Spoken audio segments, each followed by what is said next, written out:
찬송가 429장 한 장 드리겠습니다. 429장입니다.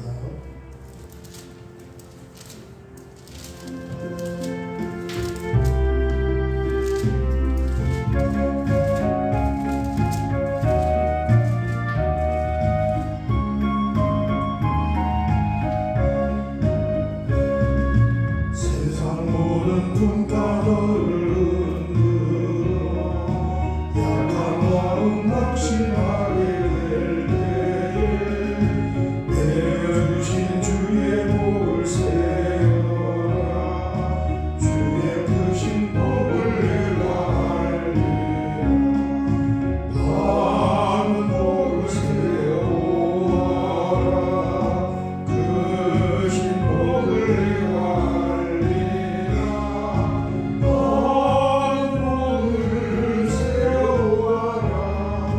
주의 크신 복을 내가 알리라.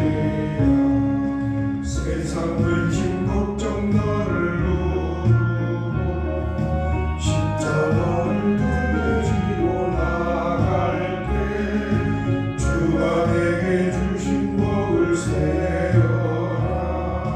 무렴없이 항상 찬송하리라. 바른 복을 세워보아라. 크신 복을 내가 알리라. 바른 복을 세워보아라. 주의 크신 복을 내가 알리라. 세상 권세 너의 앞길 막을 때 주만 믿고 낙심하지 말아라. 천사들이 너를 보호하리니 염려 없이 앞만 보고 나가라. 바른 복을 세워보아라. 크신 복을 내가 알리라. 바른 복을 세워보아라. 주의 크신 복을 내가 알리라. 아멘. 아멘. 성경 말씀은 로마서 13장 1절 말씀드리겠습니다. 내일 수요 예배 때는 12장을 다 요약을 하도록 하겠습니다. 13장 1절 한 절만 공부하겠습니다. 각 사람은 위에 있는 권세들에게 복종하라. 권세는 하나님으로부터 나지 않음이 없나니 모든 권세는 다 하나님께서 정하신 바라. 아멘. 제가 미리 좀 하나 말씀드리면 다음 주 월요일이 좀 가정 예배로 새벽 예배를 좀 대체하겠습니다. 면접이 하나가 있는데 우리 유가 면접을 하나 보는데 문재인 대통령이 전라도에 대학을 하나를 세워놨어요. 그 대학을 시골에다 세워가지고 광주하고 목포하고 사이에 있는 나주에 대학을 하나를 세웠는데 거기에 면접을 좀 보러 1차를 합격을 했고 그래서 면접을 가는지 안 가는지는 모르지만 어쨌든 면접을 보러 나주까지 가려면 집에서 새벽 5시 출근을 해야 됩니다. 제가 좀 다녀와야 될 것 같아요. 문자는 엄청 다 와 계시니까 제가 미리 말씀드리고 문자 드리고 다음 주 월요일입니다. 이렇게 하겠습니다. 13장 1절 우리 각 사람은 위에 있는 권세들에게 복종하라. 권세는 하나님으로부터 나지 않음이 없나니 모든 권세는 다 하나님께서 정하신 바라. 아멘. 12장에는 성도의 교회 생활과 사회 생활을 말씀을 했는데 이제 13장에 와서 한 가지 뭐냐 하면은 성도는 두 가지의 그 신분을 가지고 살아가고 있단 말이에요. 하나는 땅의 시민권자이고 하나는 하늘의 시민권자이고 이중 국적자예요. 이중 국적자는 이중 국적을 가지고 있어서 그 사람에게 유익한 것도 많이 있지만은 또 국적이 이중이 되면은 오는 몇 가지 문제도 있단 말이에요. 그죠? 정부 고위직을 하려면 지금도 마찬가지예요. 미국 시민권 포기해야지 되고 이런 것도 있어요. 그래서 이 땅에 속한 사람, 하늘에 속한 시민권이지만은 땅에 속하여 있을 때 이 성도는 이 사회와 국가에 있는 권력에 대해서 어디까지 받아들이고 또 복종을 해야 한다. 이런 문제도 생길 수 있단 말이에요. 이 배경이 이제 왜 이런 이 말씀이 나왔냐면 이 당시는 로마 제국입니다. 로마 제국은 이 로마라는 저기 이 아시아권하고는 아주 굉장히 동떨어져 있는 유럽의 이 로마가 이쪽 전체를 다 다스리고 있는 거예요. 언어가 다르고 민족이 다르잖아요. 그러니까 그런 이제 이 치하 하에서 교회 안에는 로마 사람들도 있고 비정복민들도 있고 같이 이제 혼용되어 있어요. 특별히 이제 유대인들은 신정의 그 사상을 가지고 있었기 때문에 가이사에게 세금을 내는 것이 옳지 않다고 생각을 하고 있었어요. 그걸 우상숭배처럼 그렇게 생각을 했더라고요. 그래서 아주 극단적으로 지독하잖아요. 지금 그 전쟁하는 거 한번 보십시오.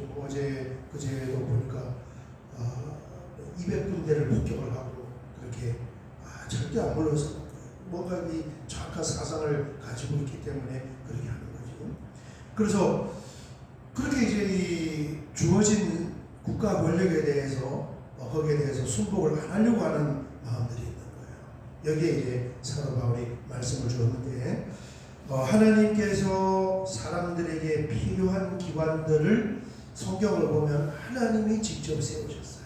그 대표적인 게 가정입니다. 그죠? 창세기 1장, 2장하고 사람 만들고 바로 하나님께서 혼인을 시켜서 가정을 만드셨어요. 뿐만 아니라 교회의 공동체도 하나님이 세우셨는 줄 믿습니다.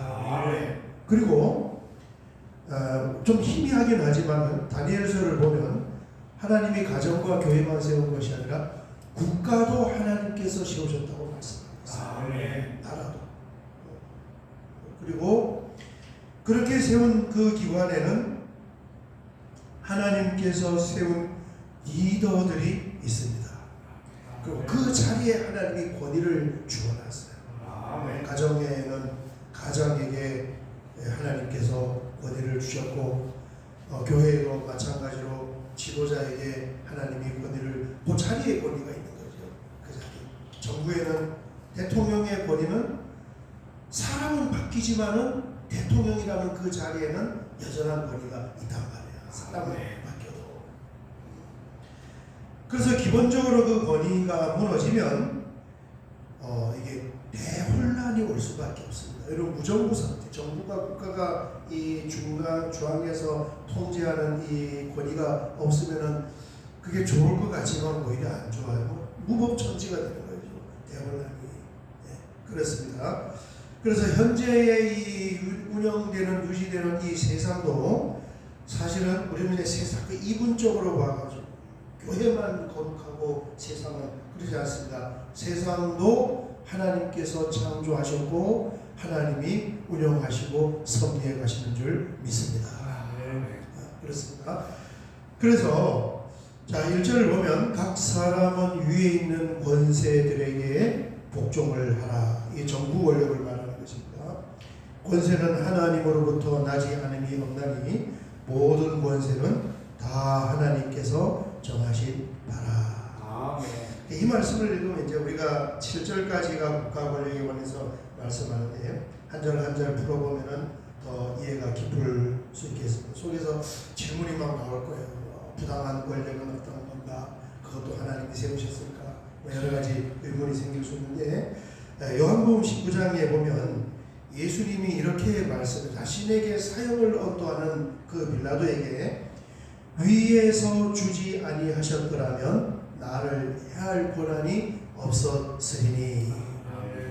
빌라도가 잘못된 판결을 해서 예수님에게 사형을 언도했지만 그 빌라도에게 주어진 권위 자체는 하나님에 의해서 주어졌다는 거예요. 예수님이 말씀하셨어요. 위에서 당신에게 그 권위를 위임했기 때문에 이걸 온전하고 올바르고 정당하게 쓰느냐 안 쓰느냐는 이제 사람의 허물에 달려 있는 거지만 잘 쓸 수도 있고 못 쓸 수도 있지만 그 권위 자체는 누구에서 왔다는 거예요? 하나님께서 아멘. 주어진 거예요.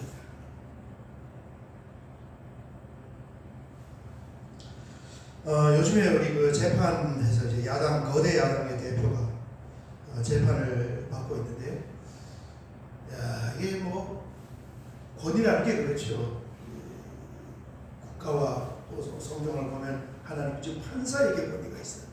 판사가 재판을 해서 그 거대 야당의 대표가 대통령 후보가 되고 또 유력한 후보가 되고 그러지만 그가 가진 그 죄에 대해서는 판사가 재판을 해서 그 판사가 가지고 있는 법적인 권위를 가지고 죄인으로 저는 다음 지금 25일에 재판이 있는데 거기서 구속이 나오면 구속시킵니다. 어디 가서 봤으면 이럴 게 없어요. 이제 그게 억울하면 2심, 3심까지 가서 정확하게 그 권위 자체가 주어진 것입니다. 그렇습니다. 이런 것도 한번 우리가 적용해 볼 만해요. 코로나 때 교회가 집합금지를 했는데 교회가 이것을 어떻게 받아들여야 되는가, 이런 주제하고 비슷합니다. 여러분, 코로나 때 두 가지 그걸 이렇게 잘 받아들인 교회, 우리 교회도 잘 받아들였잖아요. 잘 받아들인 교회도 있고 거기에 대해서 엄청나게 그게 불합리하다고 이렇게 또 여긴 사람들도 있단 말이에요. 여러분, 코로나 때 정부가 예배를 못 드리게 한 건 아니잖아요. 그죠? 온라인이라든가 어떤 다른 방법이 있는데 뭘 못하게 한 거예요? 모임을 못하게. 사람 모이지 못하게. 그러면 교회만 모이지 못하게 했느냐? 다른 모든 기관도 모이지 못하게 했느냐? 다른 데도 마찬가지죠. 식당에 밥 먹으러 들어. 지금 생각하면 아련한 꿈결 같은 그런 시간을 보낸 것 같아요. 밥 먹으러 가는데도 줄 서가지고 칸막이 해가지고 한 사람씩 들어가고 QR코드 찍고 밥 먹으러 들어가고 체육관에 운동할 때도 딱 20명 새벽기도 마치고 옆에 배드민턴 치고 지금 같이 칠 수가 없어. 5시부터 6시에 문 여는데 5시부터 와가지고 사람들이 줄 서가지고 20명만 딱 치고 자기들끼리 막 싸워. 교회만 그런 것이 아니에요. 정부가 한 일이 뭡니까? 전염병으로 인하여서 정부가 가지고 있는 그 권세를 가지고 강제적으로 사람을 모이지 못하게 하는 거예요. 그러면은 교회는 어떻게 해야 되겠습니까? 그것을 잘 따를 수도 있어야죠. 한시적인 전염병이라는 뭐 이런 이야기들을 하는 거예요. 불합리해 보이는 이런 일들을 이 하나님 믿는 사람들이 세상의 통치와 권세와 권위에 어떻게 순응할 것인가 생각하기 나름이겠지만 성경은 이렇게 말씀하고 있습니다. 각 사람은 위에 있는 권세들에게 복종하라. 권세는 하나님으로부터 나지 않음이 없나니 모든 권세는 다 하나님께서 정하신 바라. 좀 우리가 이해가 안 되고 좀 받아들이기가 쉽지 않을 것 같은 내용도 포함되어 있는 것 같아요. 그런데 예수님 말씀을 들어보면은 또 고개가 한편으로는 끄덕여요. 자기에게 불합리한 사형을 언도하는 이 빌라도에게 당신에게 주어진 그 권위는 하나님이 권위를 주었습니다. 그 권위를 가지고 지금 잘못 사용하기는 하지만은 그 권위 때문에 나에게 사형을 집행을 하는 것입니다. 이 정도 말하면 예수 믿는 사람은 다 아멘 할 수 있을 것 같아요. 사도 바울도 마찬가지잖아요. 불합리한 재판을 엄청나게 많이 받았음에도 불구하고 지금 뭐라고 말씀하냐?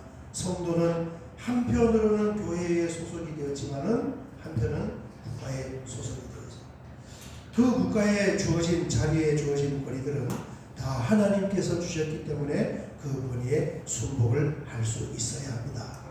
그래서 가이사 것은 가이사에게, 하나님 것은 하나님에게 이렇게 말씀합니다. 오늘 새벽에 여기까지 우리가 말씀을 나누고 또 내일 새벽에 같이 이어서 보도록 하겠습니다. 감사하죠. 왜냐하면 예수 믿는 것 때문에 지금 이제 그러면은 북한에 있는 지하교인들은 정부의 이 권위에 대해서 어떻게 생각합니까? 중국에서 핍박을 받고 있는 교회는 어떻게 생각해야 될까? 그런 문제도 있지만 기본적으로 우리에게는 뭡니까? 정말 마음껏 교회 생활을 할 수 있고 또 마음껏 사회에서 활동을 할 수 있는 이 주어진 놀라운 자유, 이 자체가 하나님이 우리에게 주신 귀하고 복된 은총인 줄 믿습니다.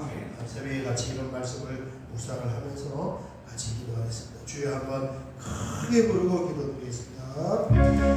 주여 아버지 하나님 감사합니다. 오늘도 하나님 새벽을 깨우고 로마서 12장까지를 잘 마치고 이제도 한 걸음 13장의 말씀을 아버지 하나님 들어와서 땅에 속하였으나 하늘에 속한 자로서 이 땅에 주어진 그런 권위에 대해서 우리가 어떻게 반응을 해야 할 것인가고 아버지 하나님 말씀을 통하여서 이렇게 보게 하여 주셔서 하나님 감사합니다. 한편으로 아버지 하나님 우리가 너무너무 다행스러운 것은 마음껏 신앙생활을 할 수 있고 또 얼마든지 자유를 누리면서 살아갈 수 있는 이것이 하나님의 얼마나 큰 선물이고 복인 것을 새삼스럽게 아버지 하나님 이렇게 기억을 하면서 오늘 새벽에도 주님 앞에 이렇게 기도의 제목들을 들고 나와 기도합니다. 주여 주여 불쌍히 여겨주시고 우리 코로나로 인하여서 어려워졌던 모든 한국교회에 하나님의 풍성한 회복의 역사를 베풀어 주셔서 과거보다 더 열심히 복음을 전달하며 나아갈 수 있는 그런 우리 한국교회가 되게 하여 주시옵소서.